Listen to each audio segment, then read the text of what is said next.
Un enfant de moins de 3 ans peut-il survivre plusieurs jours dans une zone montagneuse? Si est la question que toute la France se pose, après plus de 60 heures de recherche du petit Émile, porté disparu depuis le 8 juillet 2023.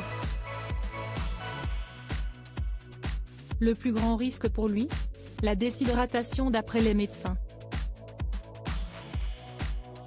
La course contre la montre continue et l'espoir a cédé sa place à l'angoisse pour le petit Émile, garçon de 2 ans et demi qui a échappé à la surveillance de ses grands-parents dans l'après-midi du samedi 8 juillet 2023, tandis que l'opinion s'étonne sur les circonstances de sa fuite.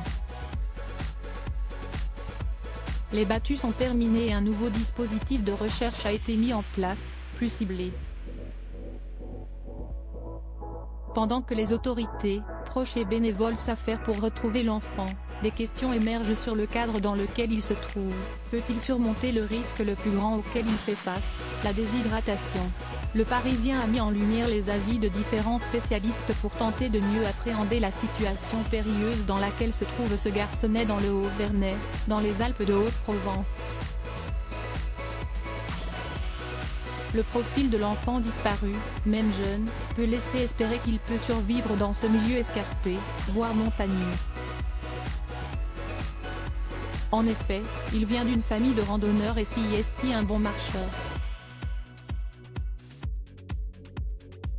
Toutefois, à cet âge, il ne peut pas parcourir plus de 2 ou 3 km, prévient Raïssa Brûlé-Pépin, ex-responsable de l'unité médicale des urgences pédiatriques d'Amiens dans la Somme. Un suiveur de papillons décrit par les gendarmes comme très autonome et surtout débrouillard.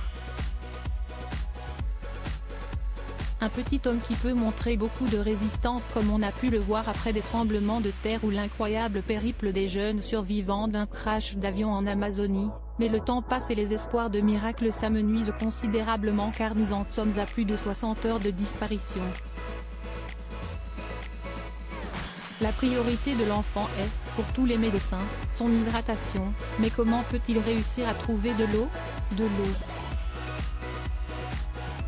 et du sucre à son âge, les experts sont formels, Émile doit boire entre 700 ml et 1 litre d'eau par jour, d'autant plus que si il était.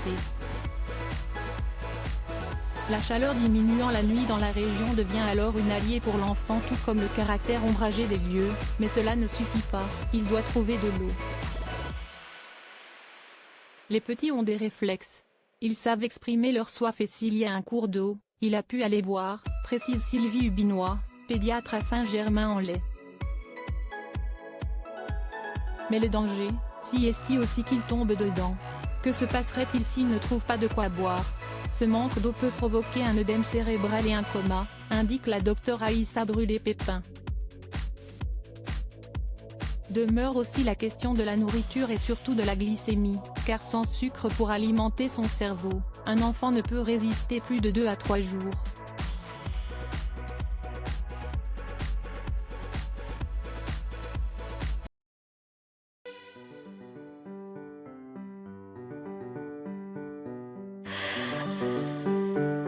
나